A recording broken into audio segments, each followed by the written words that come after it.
Bharatvarsha is determined to answer terrorism in the language they understand. বারংবার ভারত এবং চায়নার মধ্যে ইচ্ছাকৃত যে গন্ডগোল লাগাবার চেষ্টা করা হচ্ছে সেটাকে আগামী ব্রিক্স কনফারেন্সে সলভ করার চেষ্টা করবে রাশিয়া। যখন প্রধানমন্ত্রী নরেন্দ্র মোদী একটি জনসভা করছেন, প্রোগ্রাম করছেন উত্তরবঙ্গে, তখন ডিফেন্স স্ট্র্যাটেজির জায়গা থেকে এবং নিরাপত্তার জায়গা থেকে গোয়েন্দা রিপোর্ট আমাদের কনফার্ম করছে যে অজিত ডোভাল নাকি আমাদের পূর্ব সীমান্তে ছিলেন খুব গোপন গুরুত্বপূর্ণ বৈঠকে, এবং পূর্বাঞ্চলে তিন প্রধানের সঙ্গে তার বৈঠক হয়েছে।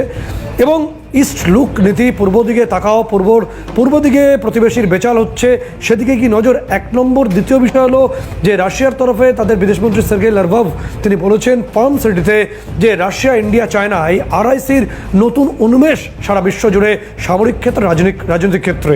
এবং এই যে ভগ্নপ্রায় একটা অ্যাবান্ডেন্ট একটা এয়ারবেস লালমনিরহাট, সেটাকে নিয়ে ইউনুস গ্যাং প্রায় ভারতকে চোখ রাঙাচ্ছে। কতটা বিপজ্জনক গেম খেলছে বাংলাদেশ?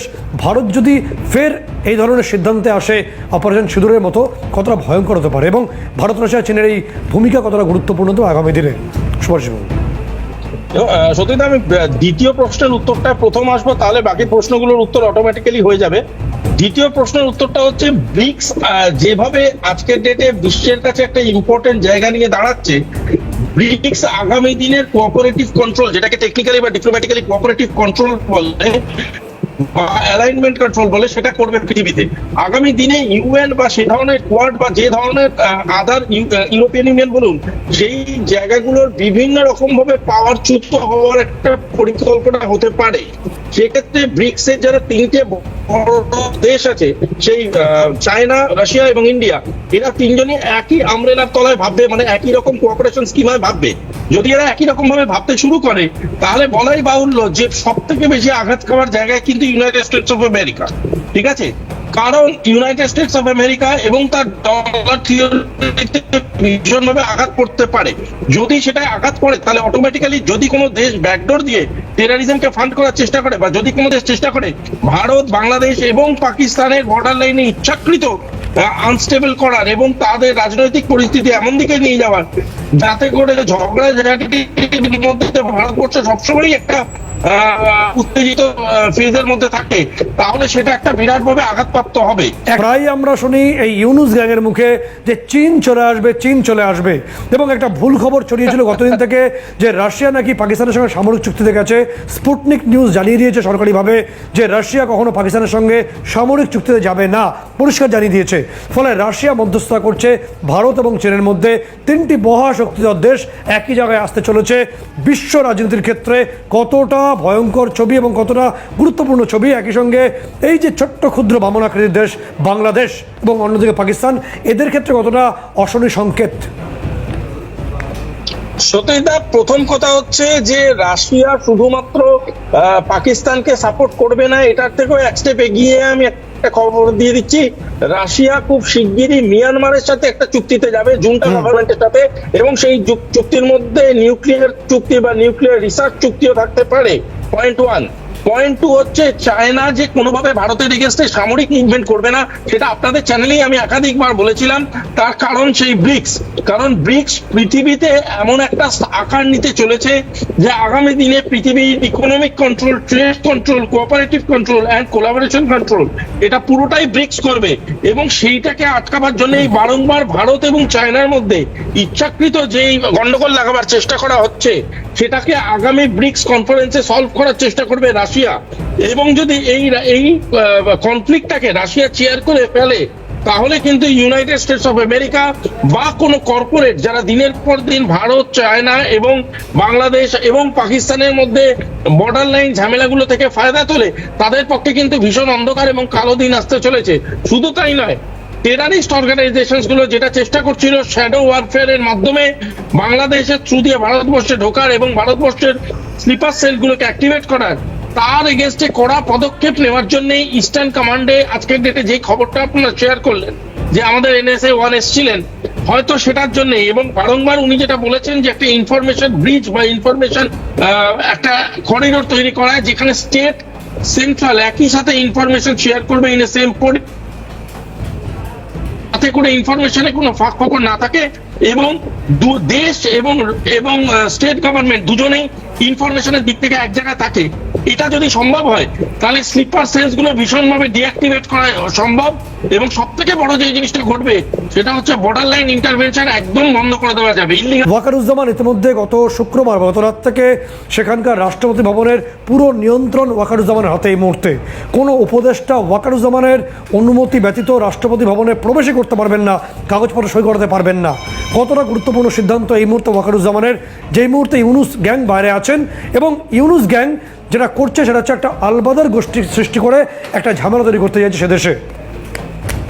দেখুন সত্যিটা একটা কন্ডিশন বাংলাদেশে অলরেডি প্রিভেল করছে যে কোনো মুহূর্তে একটা মিলিটারি কু বা অপারেশনাল কু হতে পারে। যদি সেটা ঘটে তাহলে একটা বড় সংখ্যক মানুষ ইললিগালি বর্ডার টপকে ভারতবর্ষে ঢোকার একটা প্রবণতা দেখাতে পারে। সেক্ষেত্রে বাংলাদেশের সেই ধরনের মানুষ যখন পেনিট্রেট করার চেষ্টা করবে ভারতীয় বর্ডার লাইনকে, তাদের কাছে সব থেকে ইম্পর্টেন্ট বর্ডার লাইন কিন্তু ইস্টার্ন জোন বা ইস্টার্ন করিডোর। এইটাকে তখন আমাদের বন্ধ রাখা বা এইটাকে তখন আমাদের ভীষণভাবে ম্যানুভার করাটা ভীষণ প্রয়োজনীয়। তাই জন্যে এই দিককার ফোর্সটাকে অ্যাক্টিভেটেড স্টেটে রাখার জন্যই আমার ধারণা NSA 1 এইখানকার জোর দিচ্ছে। দ্বিতীয় কথা, বাংলাদেশ একদিক থেকে বলছে আমরা ভোট করতে দেব না, মানে যেটা ইউনুস সাহেব বলেছেন জাপানে গিয়েও, মানে ডিসেম্বরের মধ্যে ভোট হবে না। অন্যদিক দিয়ে মিলিটারির কথা এতটা কন্ট্রাডিক্টরি, সেখান থেকে বোঝা যাচ্ছে there is a huge difference between Wakeruzzaman and Mohammad Yunus. যদি এটা প্রিভেল করতে থাকে, এটা অবাক হওয়ার কিছু নেই যে খুব শিগগিরই বাংলাদেশে এমন একটা সামরিক শাসন আসতে চলেছে যে সামরিক শাসনটা কিন্তু ইউনুসের ইস্তফার মাধ্যমে যে কোনো দিন ঘোষিত হয়ে যেতে পারে। বাংলাদেশের এই ইউনুস গ্যাং যেভাবে 133টি জঙ্গি লঞ্চ প্যাড তৈরি করেছে, ভারত বিরোধী শক্তি সেখানে তৈরি হয়ে রয়েছে, যারা ভারতকে প্রত্যেক মুহূর্তে রক্তাক্ত করার চেষ্টা করছে বাংলাদেশে ঘাঁটি করে। ফলে NSA অজিত ডোভাল তিনি পূর্ব সীমান্তে যে গোপন বৈঠক করেছেন বলে বিভিন্ন গোয়েন্দা রিপোর্ট কনফার্ম করছে আমাদের। তারপর বাংলাদেশের যে লঞ্চ প্যাডগুলো আছে, জঙ্গি প্যাডগুলো আছে, সেগুলোও কি ব্রহ্মসের নজরে আসতে পারে বা আমাদের রাফায়েলের নজরে আসতে পারে? সেরকম সম্ভাবনা কত তীব্র হচ্ছে বর্তমান প্রেক্ষাপটে দাঁড়িয়ে? 500% দাদা। তার কারণটা হচ্ছে একটাই, সেটা হলো ন্যাশনাল সিকিউরিটি আমাদের কাছে highest priority and battle against terrorism is our গোল। সুতরাং প্রধানমন্ত্রী, NSA, আজকের ডেটে ডিফেন্স মিনিস্টার এবং হোম মিনিস্টার সবাই যেটা বলেছে যে আমরা টেররিজমের এগেইনস্টে অল আউট যাবো। সেই টেররিজমের এগেইনস্টে অল আউট যেতে গিয়ে আমাদের ওয়েস্টার্ন কমান্ডের থ্রু দিয়ে যাব না ইস্টার্ন কমান্ডের থ্রু দিয়ে যাব না সাউদার্ন বা নর্দার্ন কমান্ডের থ্রু দিয়ে যাব, সেটা আমাদের স্ট্র্যাটেজিক কল। কিন্তু আমরা যদি টেররিজম দেখি, সেটা বাংলাদেশ বর্ডারে আছে, সেটা যদি পাকিস্তান বর্ডারে থাকে, সেটা যে কোনো বর্ডার লাইনেই হোক না কেন, আমরা সেটাকে মুতোর জবাব দেবো। এবং তার জন্যই আমরা আমাদের সেনাবাহিনী এবং সামরিক বাহিনীকে প্রস্তুত করছি।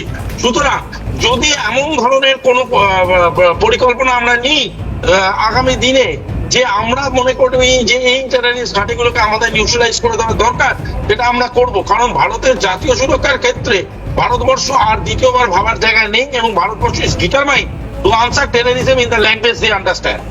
ইউনুস বাইরে আছেন, তিনি দেশে ফিরবেন। তিনি বিগত 10 মাসে এই নিয়ে 9 বার তিনি বিদেশ ভ্রমণ করলেন রাষ্ট্রীয় খরচে। দেশে ফিরলে কতটা সংঘাতের মুখে, এবার কি সরাসরি ইউনুস ভার্সেস ওয়াকারুজ্জামানের সংঘাত এবার সামনাসামনি আসতে চলেছে? কতটা এটা বাস্তবিক বলে আপনার মনে হয়? অ্যাবসলিউটলি দাদা, বিকজ দেখুন এই লিগাল সাইডটা আজ নয়, আমি বহুকাল আগে ধরেই বলছিলাম যে শেখ হাসিনার ডিপ্লোম্যাটিক এক্সিস্টেন্সটা কি। শেখ হাসিনা কি ইস্তফা দিয়েছেন? উনি ইস্তফা দেননি। যদি উনি ইস্তফা না দিয়ে থাকেন, বাংলাদেশের যেটা গভর্নমেন্ট আছে সেই গভর্নমেন্টটার কিন্তু ইন্টারিম একটা বডি হিসাবে আপনি কাউকে লঞ্চ করাতে পারেন। সেটা আপনাদের কোর্ট সেই প্রভিশন দিলে আপনি যেটা করাবার কথা বলছেন, তার জন্য শেখ হাসিনার ইস্তফাটা ভীষণ ইম্পর্টেন্ট। শেখ হাসিনা যখন সেই ইস্তফাটা না দিয়ে আছেন, তার মানে ধরাই যেতে পারে 106-এর ইমপ্লিমেন্টেশন কিছু হয়নি। যদি 106-এর ইমপ্লিমেন্টেশন না হয়ে থাকে, তাহলে তারা যেই ধারা দেখিয়ে আজকে বাংলাদেশের মানুষকে মুরগি বানিয়েছে, আজকে বাংলাদেশের মানুষকে মিথ্যা কথা বলে গেছে, সেটা পুরোটাই একটা ভুয়া জিনিস। ওদের ভাষায় বলতে গেলে ভুয়া জিনিস। ভুয়াটা খুব ভালো বোঝে, ওদের এটা বোঝা উচিত। তার মানে তাদের সরকারে গোটা সরকার নামক যে নাটকটা ইউনিস চালাচ্ছেন, সেই নাটকের লিগাল কোনো এক্সিস্টেন্সই নেই। কারণ লিগাল এক্সিস্টেন্স থাকতে গেলে যে দুটো ইম্পর্টেন্ট জিনিস দরকার, সেটা হলো একটা হলো ম্যাডাম শেখ হাসিনার ইস্তফা, দ্বিতীয় জিনিসটা হচ্ছে ইস্তফা না দিলে 106-এর অ্যাক্টিভেশন হতে পারে না। তাহলে কোন লিগালিটির ক্ষেত্রে বা কোন লিগালিটির বেসিসে এই লোকটি বসে আছে বাংলাদেশের মাসনাদে, এই উত্তর তাকে দেওয়া উচিত বাংলাদেশের কোর্টের সামনে, এবং তাকে দিতে বাধ্য করবে বাংলাদেশের পলিটিক্যাল মহল। তিনি জাপান থেকে খালি হাতে ফিরলে তারপর তার যে সিন্ডিকেট, তার সঙ্গে ওয়াকারুজ্জামানের সংঘাত কতটা তীব্র হবে তার প্রথম কারণ তিনি ডিসেম্বরে ভোট করবেন না জাপানে বসে বলেছেন। ওয়াকারুজ্জামান বলছেন ডিসেম্বরেই ভোট করতে হবে, বিএনপির তারেক রহমান তাই বলেছেন। ফলে এই ভোট নিয়ে বা জাতীয় নির্বাচন নিয়ে সংঘাত কতটা তীব্র হবে এবং রাষ্ট্রপতি শাহাবুদ্দিন চুপ্পু তিনি কি এই ইউনূসকে অবৈধ বলে ঘোষণা করতে পারেন, সেই আইনি প্রশ্নটা কোন দিকে বা কূটনৈতিক স্তরে তার ইম্প্যাক্ট কি হতে পারে একেবারে। ঘোষণা করতে পারে শুধুমাত্র যদি কোর্ট অ্যাক্টিভেটেড হয়, লিগ্যাল পোডিয়াম অ্যাক্টিভেটেড হয়, তবে তাকে ভরসা করে তখনই প্রেসিডেন্ট সেটা ঘোষণা করতে পারে। সুতরাং আমি বারবারই বলছি, ইউনিসকে ডিসক্লেমার দেওয়ার আগে, সব থেকে আগে স্যাংশন করার আগে সব থেকে আগে যেটা দরকার সেটা হচ্ছে কোর্টকে নির্ধারিত করা।